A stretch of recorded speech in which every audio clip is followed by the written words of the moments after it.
आज हम 2500 साल पीछे एक ऐसे रोमांचक सफर पे निकलने वाले हैं जहां मानव समाज छोटे छोटे कबायली अनुष्ठानों से निकलकर विशाल और शक्तिशाली साम्राज्यों में बदल गया। ये कहानी है ताकत की, समाज की और उन शुरुआती व्यवस्थाओं की जिन्होंने दुनिया को पॉलिटिक्स यानी राजनीति का पहला पाठ पढ़ाया। आइए शुरू करते हैं। जरा सोचिए, आज के समय में नेता कैसे चुने जाते हैं? वोट देकर, राइट? लेकिन आज से लगभग 3000 साल पहले, जब वोटिंग या चुनाव जैसी कोई चीज वजूद में ही नहीं थी, तब शासक या राजा कैसे बनते थे? अगर हम आधुनिक लोकतंत्र से इसकी तुलना करें तो उस समय की असलियत बेहद नाटकीय और सच कहूं तो थोड़ी खौफनाक भी थी। तो आखिर वो कौन सा तरीका था जिससे प्राचीन काल में सत्ता हासिल की जाती थी? ठीक है, तो इस ऐतिहासिक विश्लेषण को हम इन 5 मुख्य हिस्सों में समझेंगे। पहला, प्राचीन काल में सत्ता पाने के तरीके। दूसरा, समाज और वर्ण व्यवस्था। तीसरा, महाजनपदों का उदय। चौथा, अर्थव्यवस्था जिसमें कर और कृषि शामिल हैं। और पांचवां, मगध बनाम वज्जी गणराज्य का दिलचस्प मुकाबला। शुरुआत करते हैं हमारे पहले भाग से, प्राचीन काल में सत्ता पाने के तरीके। अश्वमेध यज्ञ। करीब 3000 साल पहले ताकत का फैसला बैलेट बॉक्स से नहीं बल्कि विशाल अनुष्ठानों से होता था। इमेजिन कीजिए, एक बेहद खास घोड़े को पूरी तरह आजाद छोड़ दिया गया है। वो जहां चाहे जा सकता है, लेकिन इस घोड़े के ठीक पीछे पीछे राजा के हथियारबंद सैनिक भी चल रहे हैं। ये कोई साधारण धार्मिक पूजा नहीं थी, ये सैन्य ताकत को आजमाने का एक बेहद साहसिक और कहा जाए तो खतरनाक परीक्षण था। इसका लॉजिक बहुत ही क्रूर और सीधा था। अगर वो घोड़ा किसी दूसरे राजा के राज्य में जाता है और वो राजा उसे रोक लेता है तो इसका सीधा मतलब था युद्ध। लेकिन अगर दूसरा राजा घोड़े को जाने देता है तो इसका मतलब था कि उसने बिना लड़े हार मान ली है। इस पूरी प्रक्रिया के बाद जो राजा विजयी होता उसे सर्वोच्च माना जाता था। फिर एक विशाल यज्ञ होता था जहां उस ताकतवर राजा को एक खास राजसिंहासन या बाघ की खाल पर बैठाया जाता था। सत्ता का यह शक्ति प्रदर्शन सच में दिल दहला देने वाला था। अब आते हैं दूसरे भाग पर, समाज और वर्ण व्यवस्था। जब राजा इतने शक्तिशाली हो रहे थे तो आम समाज किस तरह बटा हुआ था? आइए इसे समझते हैं। अब यहाँ जो सबसे दिलचस्प बात है वो ये कि कैसे उस समय एक सख्त जन्म आधारित 4 स्तरीय व्यवस्था बनाई गई, जिसे हम वर्ण व्यवस्था कहते हैं। सबसे ऊपर ब्राह्मण थे जिनका काम वेदों को पढ़ना पढ़ाना और यज्ञ करना था। दूसरे नंबर पर क्षत्रिय थे यानी शासक और योद्धा। तीसरे पर वैश्य आते थे जिनमें किसान और व्यापारी शामिल थे। और सबसे नीचे शूद्र थे जिनका काम ऊपर के तीनों वर्णों की सेवा करना था। ऐतिहासिक दस्तावेज बताते हैं कि महिलाओं को भी अक्सर शूद्रों के समान ही माना गया और उन्हें वेदों के अध्ययन से दूर रखा गया। लेकिन देखिए, इतिहास में कोई भी व्यवस्था बिना विरोध के नहीं टिकती।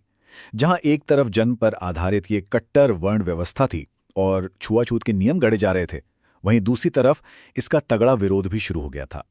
कई राजाओं और आम लोगों का साफ मानना था कि किसी इंसान की अहमियत उसके जन्म या पेशे से तय नहीं होनी चाहिए। उन्होंने समान अधिकारों की मांग की। और एक खास बात, उपमहाद्वीप के पूर्वोत्तर इलाकों में इस तरह की सामाजिक और आर्थिक असमानता काफी कम थी, क्योंकि वहां पुरोहितों का प्रभाव उतना नहीं था। चलिए अब तीसरे भाग की तरफ बढ़ते हैं, महाजनपदों का उदय, बस्तियों से किलों तक का सफर। आज से लगभग 2500 साल पहले छोटे जनपदों ने विशाल महाजनपदों का रूप ले लिया था। यहां जरा गौर कीजिए, ये चित्रित धूसर पात्र कोई आम बर्तन नहीं है। दिल्ली के पुराना किला और हस्तिनापुर जैसे शुरुआती जनपदों की खुदाई में ऐसे कई पुरातात्विक साक्ष्य मिले हैं। ये बर्तन हमें सीधे उस जमीन से जोड़ते हैं जहां लोग झोपड़ियों में रहते थे, मवेशी पालते थे और गेहूं या गन्ने जैसी फसलें उगाते थे। ऐसे खास और खूबसूरत बर्तनों का इस्तेमाल शायद केवल महत्वपूर्ण लोगों को खाना परोसने के लिए ही होता था। अब अगर हम भूगोल पर नजर डालें तो धीरे धीरे कुछ जनपद बाकियों की तुलना में कहीं ज्यादा महत्वपूर्ण और शक्तिशाली हो गए। इन्हें ही महाजनपद कहा जाने लगा। इनमें से ज्यादातर महाजनपदों ने अपनी एक राजधानी स्थापित की, और बात सिर्फ राजधानी बनाने तक नहीं रुकी, बल्कि उससे सुरक्षित रखने के लिए कड़े इंतजाम भी किए गए। उदाहरण के लिए उत्तर प्रदेश के कौशाम्बी में मिली प्राचीन ईंट की दीवार के इस हिस्से को देखिए। ये करीब 2500 साल पुरानी है। इस दीवार का विशाल आकार राजाओं की अपार संपत्ति और शक्ति का सीधा प्रदर्शन करता है। अपनी राजधानी के चारों ओर लकड़ी, ईंट या पत्थर की ऐसी ऊंची दीवारें खड़ी करना एक तीर से 2 शिकार करने जैसा था। ये बाहरी हमलों से तो बचाती ही थी, साथ ही अंदर रहने वाले लोगों पर कंट्रोल रखना भी बहुत आसान हो जाता था। चौथा भाग, अर्थव्यवस्था, कर और कृषि। अब सवाल यह है कि इतने विशाल किले बनवाने और एक बड़ी सेना को वेतन देने के लिए इतना पैसा आता कहां से था? यहीं से शुरुआत होती है रेगुलर टैक्सेशन की। इन बड़े बड़े महाजनपदों को चलाने के लिए समाज के हर वर्ग को टैक्स चुकाना पड़ता था। लिटरली कोई भी इससे अछूता नहीं था। किसान फसल से, पशुपालक जानवरों से, व्यापारी सामान से और जंगलों में रहने वाले लोग जंगल के उत्पादों से टैक्स देते थे। सबसे हैरान करने वाली बात तो कारीगरों का टैक्स था। बुनकर या लोहार जैसे कारीगरों को अपने श्रम या मेहनत से टैक्स देना होता था, यानी महीने में एक दिन राजा के लिए बिल्कुल मुफ्त काम करना। तो सबसे क्रूशियल पॉइंट यह है कि उस समय की अर्थव्यवस्था की रीढ़ क्या थी? वो थी फसल। किसानों की उपज का छठा भाग यानी 1/6 हिस्सा कर के रूप में फिक्स कर दिया गया था। इसे इतिहास में भाग कहा जाता था। और पता है, ये भारी भरकम टैक्स तभी पॉसिबल हो पाया जब खेती में एक बहुत बड़ी क्रांति आई। पुराने लकड़ी के हल की जगह अब लोहे के फाल ने ले ली थी, जिससे कठोर जमीन को आसानी से जोता जाने लगा। साथ ही बीजों को बस ऐसे ही बिखेरने के बजाय धान के छोटे पौधों का रोपण शुरू हुआ। इससे पैदावार में जबरदस्त उछाल आया। लेकिन इस बम्पर पैदावार की एक मानवीय कीमत भी थी। ये कमर तोड़ देने वाली मेहनत दासों, दासियों और कमकार कहे जाने वाले भूमिहीन मजदूरों के कंधों पर ही डाली गई थी। पांचवां और आखिरी भाग, मगध बनाम वज्जी गणराज्य। ये दो पड़ोसी लेकिन बिल्कुल अलग राजनीतिक व्यवस्थाओं के बीच का एक शानदार मुकाबला है। मगध को मानो ज्योग्राफी से ही एक चीट कोड मिल गया था। गंगा और सोन नदियां ट्रांसपोर्ट के लिए बेहतरीन थीं, जंगलों से इमारती लकड़ी और सेना के लिए हाथी मिल जाते थे, और लोहे की खदानों ने उन्हें सबसे मजबूत हथियार दिए। बिंबिसार और अजातशत्रु जैसे बेहद महत्वाकांक्षी शासकों ने इस पूरी ताकत का भरपूर इस्तेमाल किया। मगध की सेना का खौफ ऐसा था कि सिकंदर महान के सैनिकों ने भी उनकी तरफ आगे बढ़ने से साफ इनकार कर दिया था, कोई चांस ही नहीं लिया। और ये बात बहुत ही शानदार ढंग से दर्शाती है कि सत्ता हमेशा किसी एक सम्राट के हाथ में नहीं होती थी। ठीक मगध के पड़ोस में वज्जी राज्य था। यहां सरकार का एक बिल्कुल अलग रूप था, जिसे गण या संघ कहा जाता था। ये एक शुरुआती गणतंत्र या रिपब्लिक की तरह था, जहां कोई एक राजा नहीं था, बल्कि शासकों की एक पूरी सभा मिलकर सत्ता चलाती थी। इन दोनों का अंतर एकदम साफ था।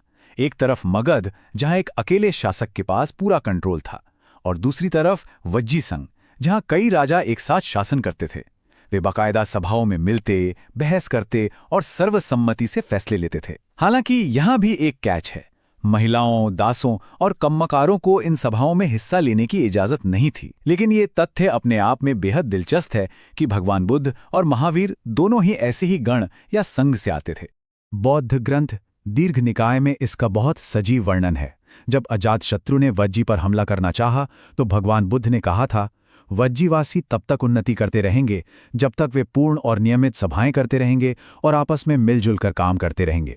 यह इस बात का सबूत था कि एक रिपब्लिक की असली ताकत उसकी एकता, बड़ों के सम्मान और मिलजुल कर लिए गए फैसलों में ही छिपी होती है। अब इस पूरी चर्चा के अंत में एक बहुत ही गहरा सवाल उठता है। ठीक इसी कालखंड में दुनिया के दूसरे कोने यानी एथेंस में भी एक शुरुआती लोकतंत्र की स्थापना हुई थी। लेकिन वहां भी दासों, महिलाओं और विदेशियों को नागरिकता से बाहर रखा गया था।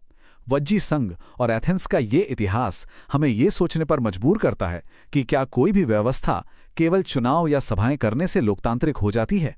वास्तविक अर्थों में जनता द्वारा संचालित गणतंत्र आखिर है क्या? ये एक ऐसा सवाल है जो इतिहास के पन्नों से निकलकर आज भी हमारे सामने ज्यों का त्यों खड़ा है। इस बारे में जरूर सोचिएगा।